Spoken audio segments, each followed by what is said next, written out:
Protect your DNA. BioPQQ can promote formation of new mitochondria. Infowarsstore.com.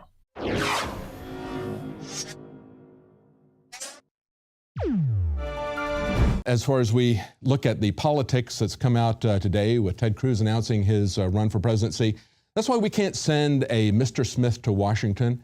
He's not going to make everything all better. He can't shut down the tyrannical bureaucracies that have taken on a life of their own. We have to start reasserting a constitutional government. That means a government with divided powers.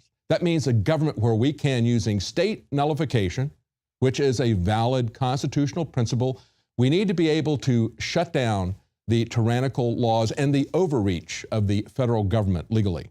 And with jury nullification, we need to be able to shut down bad laws at both the federal and the state level. Until we are willing to do that, the rest of this stuff is really not much different than when you go to the supermarket and you put your toddler in the basket and they've got a wheel there that they can spin around. We're no longer driving this country. We're like the toddlers that have been given a wheel that doesn't connect to anything. We have to start taking back our liberty, and the way we do that is not by hoping that somebody's going to do the right thing if we elect enough of them to Washington. The way we do that is to block it down from the outside, because Washington, unfortunately, is too far gone, too corrupt, too much power and influence and corruption in that area. Now, of course, the person that probably will go to Washington as president next time is either going to be Jeb Bush or Hillary Clinton.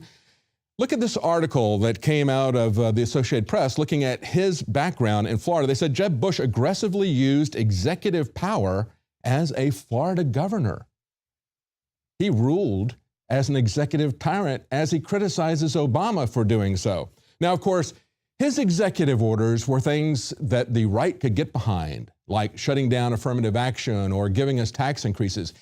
Can we understand the difference between agreeing with somebody over a particular issue and disagreeing with the way they do it?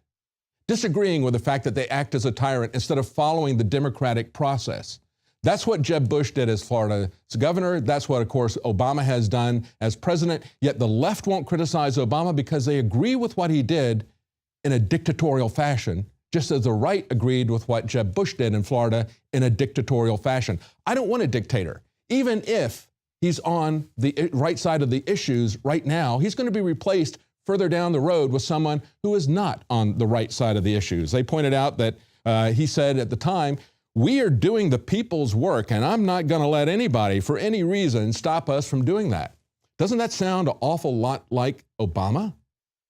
Saying that the Republicans are just obstructing. He has to get something done, and he's not going to let them obstruct him. They say Bush was an aggressive chief executive throughout his tenure in Florida, pushing the limits of executive authority, bristling at legislative oversight, willing to work around the courts. So he doesn't care what the courts say, what the legislature says. He's going to enact his agenda. And even if I agree with what he got done, I would disagree with him. But listen to what he says about Obama. He says, "I think the next president is likely to undo much of the executive orders, particularly the ones where there was no constitutional authority to do these executive orders." That's what Jeb Bush is saying about that. Now, the New York Times points out that his reelection team in Florida, they consider Florida to be key. It has to be a cornerstone of the reelection. And so they have put together a team, and understand what the code name of that team is. It's called Homeland Security.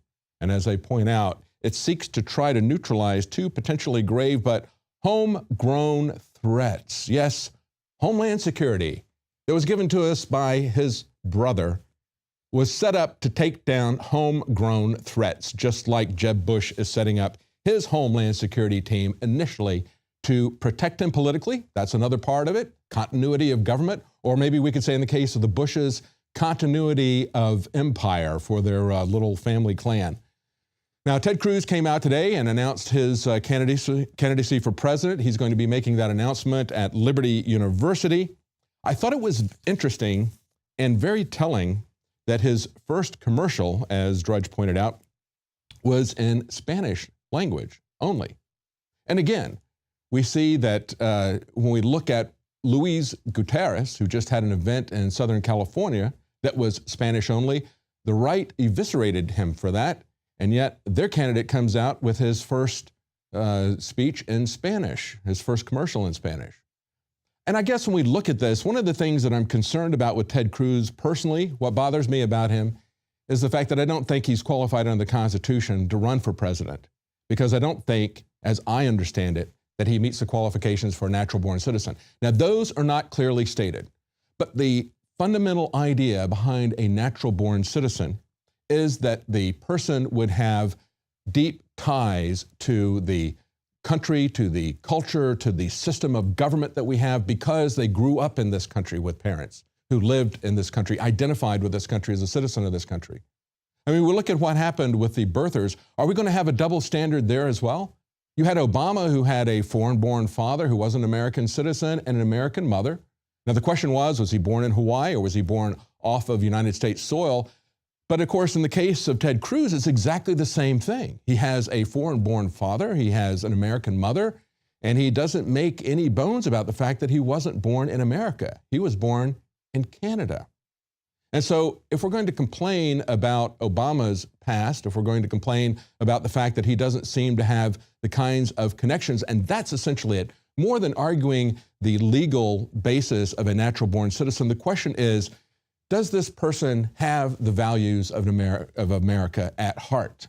And that's something everyone will have to decide for themselves. But I'm very concerned when we look at the fact that he's put this first commercial out in Spanish. Is he promoting the values of multiculturalism, which are not tolerance? Multiculturalism is very intolerant of the native cultures in whatever country that it is brought up in, whether it's in America or whether it's in Western Europe, because what they're trying to do is encourage people not to become part of a melting pot, not to become brothers as Americans. They're trying to get people to retain their distinctive cultures, their distinctive languages, which makes it very confusing. Are we going to have English or are we going to have Spanish as the official language of America in government? It's confusing enough when it's all written in English. We can't agree as to what it says. What are we going to do when it's multiple languages? But the issue is, does this person have the values of America at heart? It's very easy for someone to come in and to sound like a libertarian. Of course, someone as clever, as well-spoken as Ted Cruz can easily do that.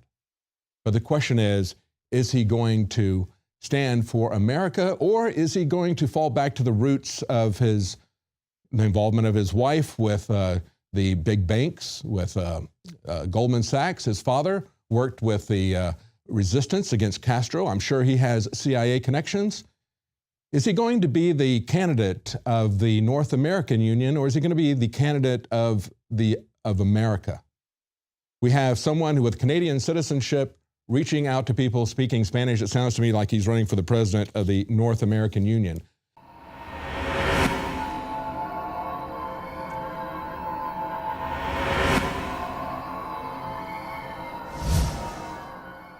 The knowledge of the ancients, tried and true, trusted herbs and extracts fused with the latest nutraceutical science. Introducing the all-new Ancient Defense Herbal Immunity Blend, crafted with over 14 key ancient herbs and extracts to supercharge and prepare your body for what experts admit is the most dangerous season of the year. We have rejected hundreds of other formulations in our quest to bring you what is simply the most powerful and comprehensive proprietary formula that we have ever created in the realm of herbal immunity. For the last 2 years, our team has been working with top doctors, nutritionists, and chemists to develop the ultimate nutraceutical formulation. Experience the benefits of combining over 14 ancient herbs and extracts with exciting new advances in nutraceutical science. For a limited time, get 25% off on this introductory offer. Visit ancientdefense.com or call 888-253-3139. ancientdefense.com.